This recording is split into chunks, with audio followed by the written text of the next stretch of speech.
Hello Internet, welcome to another episode of Chai and Chill. Today I have with me one of the most inspiring women I've come across in recent times, who advocates for mental health, works in agencies and has an undying love for dancing, especially salsa, Abira Banerjee. Thank you so much for joining me today. Thank you, Anisha, for having me on Chai and Chill. And also Such a pleasure. I might be a little awkward because there's literally a cat sitting on my lap today. That's okay. Before we start with Chai and Chill, this is the cup that has been seeing me through this entire journey. It's just a funny bit now we've started doing. I also have. It looks pretty. So the first thing I want to, I know you're interested in a lot of things, but today I want to focus on the dancing part of it, especially salsa. So how did you get introduced into the world of salsa? There is some things, we just see something, get inspired, and we want to learn. But it says that some things come to you, and I think salsa is one of those things that came to me because I think this was back in 2018 March, and I was actually like the previous couple of months had been a little difficult, and I was looking at a place where I can sort of put my energy and receive more positivity and all of that. So in a long time I had not danced, so I was like, there is nothing better than getting back to something that has always been my happy place. So honestly, joining this institute or joining salsa was a very, very calculative move because it was at a walking distance from my place, and therefore I figured that if it has a walking distance, then maybe I will not get lazy and eventually give it up. So honestly, I was a little hesitant because partner dancing is not something that I had done before, and salsa, 50% of it is mostly partner dancing. So I was like, it's okay, like let me just go. If not anything else, I'll at least get to see 5 new faces, talk to a few people, socialize a little. Okay. Yeah, I was about to ask you that we Indian kids grow up watching mostly Bollywood dances because that's the most popular one, and then for because the at the dance end of it, shows it's a social form of dancing. and the dance, it is, I think the dance competitions kind of started introducing us to the different forms of dancing, but salsa, I think most of us were aware of it. But for you, was it something that you discovered when you lived on your own in Bangalore, or it's something that, like what you already said, that it is something that was walking distance? So salsa is something, I mean, I've always known the dance form, but it is something that I approached in Bangalore, and I wasn't sure if I'd like it. But like I said, like I walked into the studio and then I gave it a shot, and then I started enjoying so much that I think I went on from there. But dancing is something that I have enjoyed throughout my life. Like I think, as a kid dancing in front of the TV, I think that is something that most kids do. But I think once I started, in school, once I started dancing and performing and all of that, so I got quite interested in dancing. My parents, however, were quite reluctant in getting me into like some professional course because I wasn't really into, I didn't want to learn Bharatanatyam, Kathak, and all of the traditional dance forms. I mean, they are beautiful dance forms, and it's lovely to watch them, and it's I'm sure it's equally challenging to learn them. But but some of those dance forms never spoke to me. I think some of the dance forms that spoke to me was contemporary, because I thought I could express myself. It was a nice way. So I think. Like in school dance team, being in college dance team, and then after I came to Bangalore, it completely was like, it completely went out of my life because I had to concentrate on my masters, and of course didn't have the means of, going and learning a dance course. So I think 2018 was when I thought that, okay, fine, I need a happy place, so let me just go back. I like how, as adults, we get a lot of freedom. So a lot of people have asked me that, would you like to go back to your childhood? No. I enjoy being an adult. I really enjoy being an adult. It took me 25 years to convince my parents to let me keep a cat. I could do that in 4 months into the pandemic. I know I've been thinking of taking like a dog. The only thing is I keep going out. So the thing is, even for office work or for anything else, I keep going out. And like I said, like I have a very small house, and dogs generally want to play around and all of that. It's like cats can figure out their space in a smaller space as well, I think. Or you could adopt a cat and get lucky, because my cat behaves like a dog. I have not seen anybody being this emotionally attached. Instagram stories. So yeah, speaking of the pandemic, it must have been really hard because a lot of us couldn't go back home. We were stuck because it literally just hit. The lockdown came out of nowhere. Yeah. And you knew that, dancing would be your happy place. And not getting to do that, where you couldn't obviously have a partner at that point of time. You were stuck at home. But was dancing on your own helping, or did dance just go out of your mind at that point of time? So, like I said, it's a mixture of dancing and a lot of body movement and footwork. So, my point is learning or knowing some of those helped, in the sense that, I could have a half an hour, 45 minutes to myself where I could dance. Like I said, like learning all of that really helped and helped me to keep my mind off a lot of things, because I live alone. So, staying here, being all by myself, I think the learning really helped. And on that note, I think,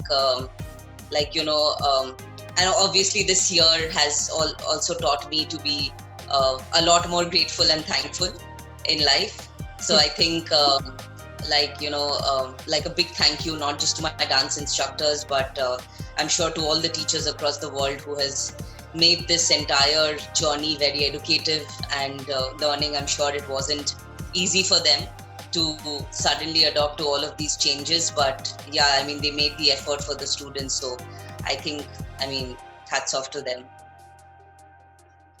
Speaking of, the lockdown and not being able to meet people and having to give up things which we were so used to, especially when you live alone, you have these little things that make you happy, so you tend to do it. And it's not a secret that our generation has a lot of mental health issues. So did our parents. They just don't like talking about it. Exactly. Yeah, they just take. Yeah, they have this whole thing that if you ignore a problem long enough, it will go away. Like most of. Right. I have And had. also, Sorry, what were you saying? that in their generation, it was more like it is still a taboo in some form, but in their generation, I feel it was a lot more. So even if people had it, like they were too reluctant in order, expressing it, because it was considered as a disease that it is like not non-curable disease.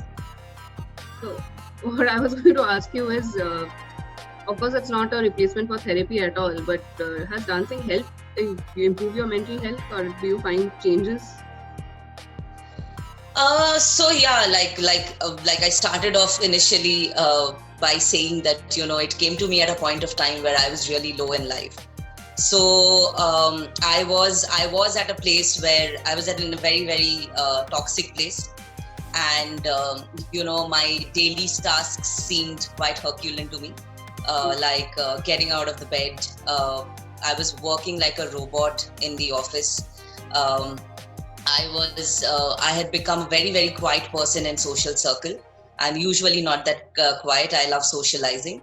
I had become a very, very quiet person, and I think that is one of the reasons why I was pushed even further away. So what was happening is, I think all the trust walls that I had built so far in my life, it all came crashing down. It was something which was surprising, and you were at a shock in your life, you didn't think that something like that can engulf you so bad. So I think with some help I was able to thankfully get out of it, and I had to channelize all that negativity of that particular time, all the toxicity, into something nice and positive. And I joined salsa, and of course it has helped in terms of meeting new people, dancing, of course, which gives me a lot of happiness. But I was able to concentrate and focus on it so much that I eventually went on to perform, and that required a lot of dedication and discipline, which also helped in other aspects of my life. So even when I was working, like when I have a 9 to 5 job and everything, so it comes with everything, comes with discipline and focus. So I think that helped. And not just dancing, but the experiences that I got. Like I got to travel, I got to meet some of the best dancers, salsa dancers in the world, and learn from them. So I think those are some of the most cherishable experiences that I will to take forward in life. The set of people that I have met, they are beautiful, they are supportive, and also there is something that salsa specifically taught me. That is because it's a very social form of dancing, right? Yeah. So one is, it taught me how to approach people, and secondly, it taught how to take in when someone approaches you, right? So also the fact that that no is not a bad thing. Saying no is not a bad thing. So because it's a social form of dancing, and somebody would come and ask you for a dance, so there could be a lot of reasons why people are saying no, like they are tired, and they are tired, they don't feel like having another dance at the moment. So all of this, like initially I would feel bad, I would feel like, oh, I'm just a beginner, so that's why they don't want to, which could be a reason too. Like as you progress, you'll see you will end up dancing with better dancers. But I realized that, so that was like me having been said no 4 to 5 times in like 30 seconds. So that doesn't feel right, like initially. But then I understood that this is something, this helped me handle rejection way better in life. And also I learned to politely say no to the things that I don't like at the moment, and there was nothing wrong about it. So I think that's a beautiful learning that I got from salsa, that it's okay to to have your own space and to say no to people. Yeah, I love how salsa has taught you boundaries, because I don't think people teach us that saying no is a bad thing. It's not a bad thing. Right. Because you are tired at times and you don't want to push yourself. But I don't remember ever being told in my childhood that, okay, it's okay if you don't want to do it. It's okay if you say no. Like, you're always guilt-tripped into saying yes to things you don't want to say yes to. This is what I also had, and I think salsa broke those boundaries for me, and it put me at a very non-judgmental place in life. Like it allowed me to be very, very comfortable in my space. So I think when it comes to me coming out of a really bad phase in life, I think salsa has really, really given me a lot. So good to hear that. Like, I feel the same way about writing. Like, I can literally write myself out of a bad mood. When I'm in a bad mood, I tell people that leave me alone for 5 minutes. I just need to get it out of my system. So I guess yours would be let me dance it out of my system. Let me dance it out of my system because it's lit. So, but things are opening up now. But there was a time when we all had to be together virtually. So with the virtual salsa classes help, or were you missing the thing a lot? So to be fair and to be honest, I do miss studio. Like, there is nothing, I think, that replaces the joy of being in a studio, looking at yourself in the mirror, dancing, having your own people around. And it was not just about that 1 hour of dancing. It was also about chilling after that. It was also about going out for food. So of course I miss all of that. And I always feel that something, not just salsa, but any dance form, like when you're able to see more closely is when you're able to learn more closely. So that's why I feel that nothing can replace the studio experience. But of course, we are in the new normal and we are adjusting to it. So I think my instructors had done a really good job in giving as much possible. They sort of broke down the large classes into smaller classes, so that they can give more individual attention to students. And we had a Q&A session after each of the class. So virtually, I don't think it could have gotten any better. So I think I got the most of it. So the other thing that I was thinking about when we were discussing what to talk about on Chai and Chill is when we are younger. I remember being forced into these horrible dance classes in school, and it was treated as a subject, and you would have to, dance in front of your headmistress, and I hated it. To me, the dance could be a recreation came much later when I moved to Bombay in 2018, and I used to go out with my friends over here, and I realized nobody cares, nobody's looking at you. You dance. Right. I think that's the best kind of dancing also. Like, there's a saying, dance like no one's watching you. So I think when your own space, when you love dancing, that is how it should be. Yeah, but I'm not very. I cannot speak about the kids because I don't know many kids of today. But they do have the option of going for a lot of things that we didn't when we were younger. I don't remember a salsa studio around the corner when we were growing up. Right. I agree. I agree. And I think in my salsa institute, like at a point of time, I think just before the pandemic it sort of stopped, but there was a kids salsa batch where kids would come in and do salsa. So I think there are a lot more opportunities that have opened up for them in terms of everything. Plus, I think the parents are also pushing them there because I'm sure even if there was a salsa class, I don't think my parents would have put me there. Like, so Yeah, the same other here. day, so the other day we were talking about young adult fiction with another person, and the person asked me that what is young adult fiction? So I said, it's the American or the UK novels or basically the English novels where the kids are in high school and all they can think about is how do I fall in love and how do I lose my virginity. And they're like, so it doesn't work for India. I was like, how will it? Do you remember your high school? All I heard throughout the 4 years of high school was you have to score good marks, you have to get into a good college, otherwise you'll not have a good life. Yeah, I think some of those things were about like love, sex. I mean, these are things that were not even being spoken to us, and we knew that we are not supposed to speak about this. Like this is something that we are only supposed to speak about with friends, and that too in like hiding. And I said, but falling in love and all that, I think it would happen for most of us in college because before that, they are constantly you're in coaching classes, you're in school. Where is the time? So, not very sure recreational activities for kids also would work when they are in high school, like 9, 10, 11, 12, those 4 years Right. when all you hear is Yeah. you have to score good marks. When your boards are there, I think your parents are taking you from all recreational activities because you need to give more time to studies. And the irony is that is where you need those recreational activities the most. Absolutely. Absolutely. The last thing, I hope the pandemic, now we are in the new normal and I know the studios are opening up. So when I had planned for the Chai and Chill, things were not open yet. Like, Right. I remember seeing my timeline with your dances, and there was like on a busy day when I work in social media, so when I have to log in to post something and I see those dance clips and all that, they make me really happy. So I can only imagine what they do for you. Oh, yes, yes. So I think coming to the recreational activities, and this is just an observation that I have made for some time now. I think because we've spoken about the fact that recreational activities are necessary for kids especially, and of course adults also. But the fact that we have spoken about it so much, I think recreational activities are also sometimes, I think, being pushed into a person's timetable.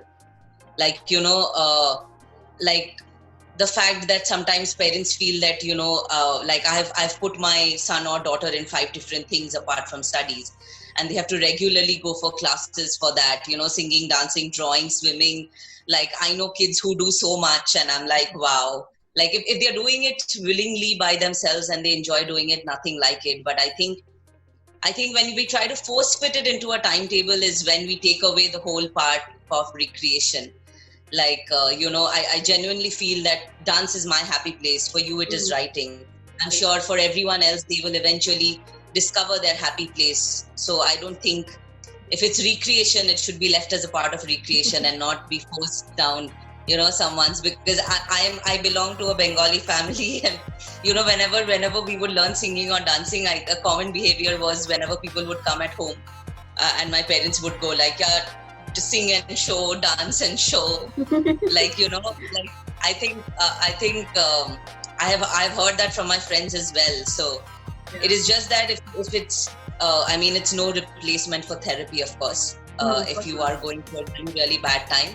But recreation helps. It helps to, get back to your happy place again and again. So I think it really shouldn't be, shoved down someone's throat. I think we should let it be recreation, and we should allow people or allow kids to go back to it when they feel like it. Absolutely. I completely agree with you, but yeah, kids also need, if they're doing 5 things, then they'll start resenting all 5 things, or they'll find this one thing that they are happiest doing, and they should have that space to go tell their parents that this is what I feel happy doing, I don't want to do the rest of the things. Right.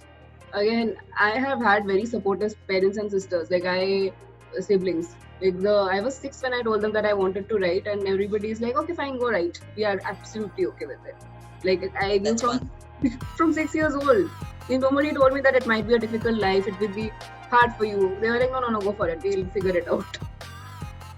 That's really good. I mean, I like a lot of parents are not able to do that. I mean, of course, there are worries and challenges that they also have. There is fear. But it's a lovely thing. Like, if I would have told my parents, in fact, I told my parents that I wanted to dance for the rest of my life, and they were like, no, that line is too difficult. You will just be, what if you're just a mediocre, and then you won't be able to thrive. So you can have that on the side, but while you go about. But thankfully, like even in my job front, I discovered what I loved, and I'm continuing doing that as well.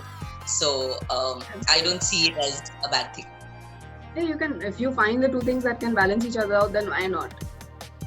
Yeah, I know. I think after a couple of my performances, or like my feed, people looked at my feed on Instagram where I have uploaded a couple of dance videos. I think I used to get that a lot, that, it's really good to see somebody managing a 9 to 5 and at the same time having this amount of dedication towards a hobby.